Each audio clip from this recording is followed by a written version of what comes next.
Hello students, welcome ulit sa online tutorial natin for statics. For CECC to. So anyway, if maraming salamat sa mga nag-avail again. Maraming salamat sa mga nag-avail sa membership no dito sa YouTube. So yun, let's continue. So problem number 12 tayo. Two cylinders daw are shown and then have the indicated weights and dimensions. Now, assuming smooth contact surfaces, determine the reaction at A, which is, I believe, no? Sandali ha. Yan, which is itong nasa edge. Reaction at B, which is itong nasa dulo. By the way, very easily you can say, we can tell that the reaction at B is 600. Notice, kasi if you try to consider the whole section, ang total downward load is equal to 600. While the total upward load should also be only B kasi dito wala kasi dito. So the total upward load is only the reaction at 600. So meaning upward equals downward man, dapat 600. Ang question lang natin is ano yung sagot sa A. So let's try to solve for the reaction at A. Sige, so let me try to draw the circle muna.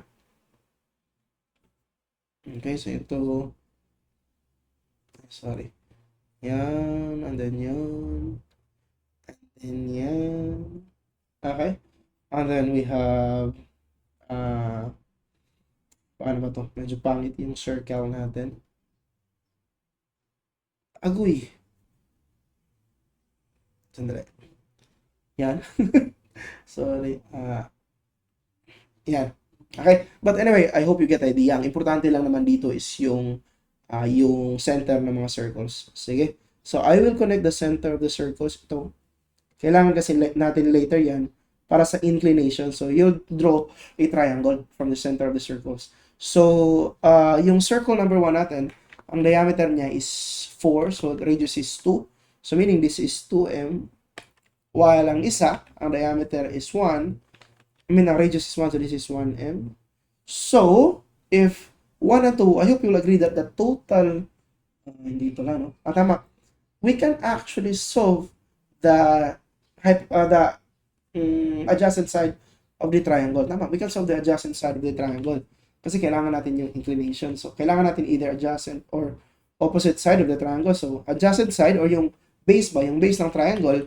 Notice, I hope you will agree ha. So, from the figure, 5.6 ang width ng parang container, no? Hindi ng cylinder, but the container. So, if this is 5.6, ito. And then, I hope you will agree ito, this is actually equal to 1.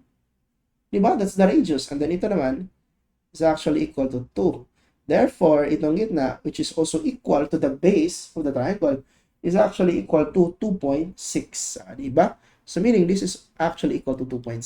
Now, bakit kailangan natin yan? Kasi later, we need the inclination of the reactions. So, anyway, to solve for the reaction at A, we need to consider the bigger cylinder. Okay, kailangan kasi natin to. Kailangan natin yan, RA. To get that RA, actually, we need to consider the point sa yung center ng bigger cylinder. So, consider muna natin yung bigger cylinder, center. So, the bigger cylinder has its own weight, which is 400 kilonewton. And then, meron din siyang reaction. Take note, tingnan nyo, because of the contact sa smaller cylinder, dito sa bigger cylinder, meron tayong reaction sa C. Okay? Now, initially, that reaction is towards the smaller cylinder. But, pag na-consider natin yung contact surface, parang napupush no yung bigger cylinder from with the smaller cylinder. So meaning, I hope agree kayo na ganito yung itsura niyan. This will be RC, and then ito yung RB. Okay? And then ito naman yung RA. Okay? So I hope okay tayo. Look at the cylinder, no? So again, ang cylinder na to, yung sa gitna, is acted by 4 forces. Yung downward, which is due to the weight, yung to the right, which is due to the reaction sa C, kasi napupush yung bigger cylinder with the smaller cylinder, and then yung A, kasi nga napupush naman itong wall, is reacting dito, and then of course, yung upward force, kasi kinakari ng base yung cylinder natin. So, yung apat na yan. So, to solve for RA, by considering this free body diagram, we actually need RC. How are we going to get RC? So, medyo mahirapan tayo mag-solve sa RC, no? Pero, notice, we can actually consider the smaller cylinder to solve for RC. Sorry. We can actually consider the smaller cylinder to solve for RC. Sige, so lagay ko muna dito yung smaller cylinder. Yan. So for the smaller cylinder, it is acted by its own weight, which is 200 kilonewton. A reaction to the left, which is due to RD. Ito ba? Yung sa gilid. Sorry. Ito sa gilid. Yan. And then lastly, you have the RC. Kasi yung contact force, no? Tingnan nyo. Yan. Contact force between, dito, sa smaller cylinder and the bigger cylinder. So, wala tayong upward force kasi nakalutang naman yung smaller cylinder. So, yan. Sige. So, okay. Dito na papasok yung triangle kanina. Sorry. Yung sinolve natin na triangle kanina.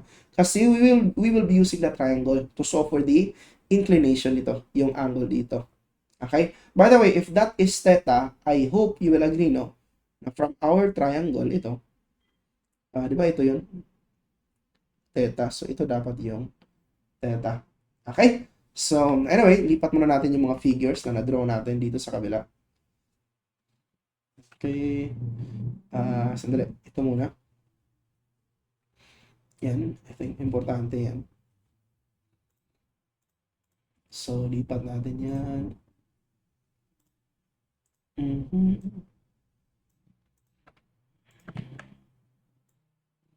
Okay. And then, next. Yung isa pala. Ito pala. Lipat natin yan.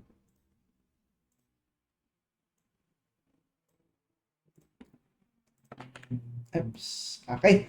So again, this is considering the smaller cylinder. Consider small cylinder.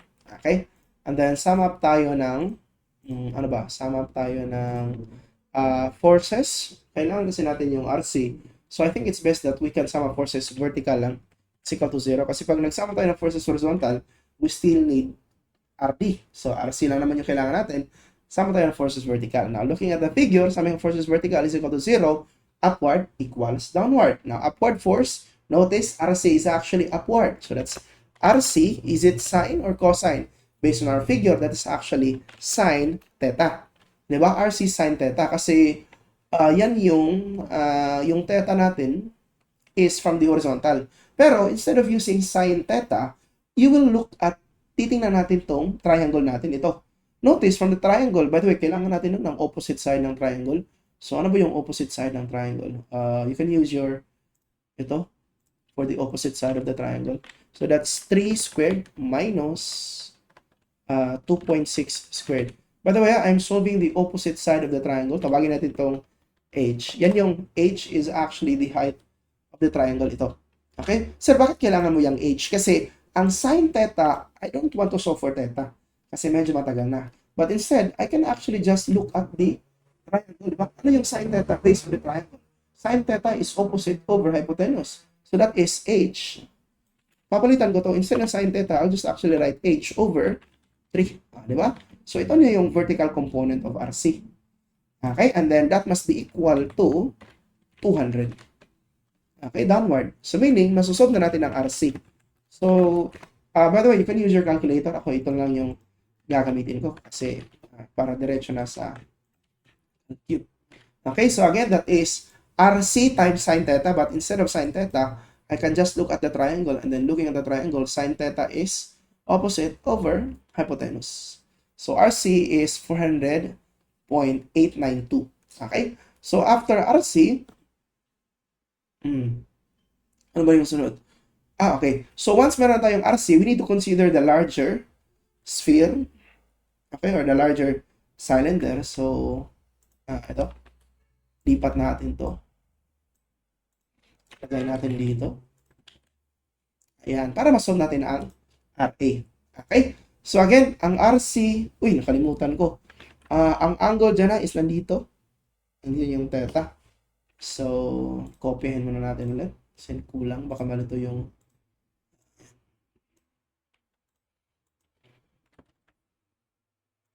okay. Yan. Okay, so consider the larger Consider the larger cylinder. Actually, hindi tayo magsama ng forces vertical. RA is horizontal, so pwede tayo magsama ng forces horizontal is equal to 0. To the right equals to the left. So, ang force to the right, I have RA, while ang force to the left is actually just equal to the horizontal component of RC. So, pwede kong gawin yan na RC multiplied by cosine theta. Pero, looking at the figure, ano yung cosine theta? Cosine theta is actually, itong triangle na ito ba, is adjacent over hypotenuse. So, that's 2.6 over 3. So, palitan ko to 2.6 over 3. So, yun. We have 347.44. Check na natin. Baka mali yung sagot natin. Yun. Letter B. 347. So, okay lang, no? Sige. So, I hope okay tayo dyan. So, the answer is letter B for A. And then next, sorry. Again, sa number 2 question, determine the reaction at B. Sum up ka lang ng forces vertical. Consider the whole section. So, bali, ilagay ka na lang, consider the whole structure. So, tapos magsama ka lang ng forces vertical is equal to 0. Downwards equals upwards. So, meaning that's 400 plus 200, or that is RB is actually equal to 400 plus 200. So, upwards is equal to downwards. Yan.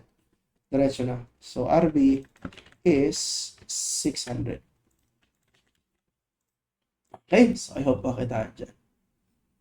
Okay. Sige. So, again, yan lang. So, if you have any questions or clarifications or corrections, please do not hesitate to comment down below. Salamat.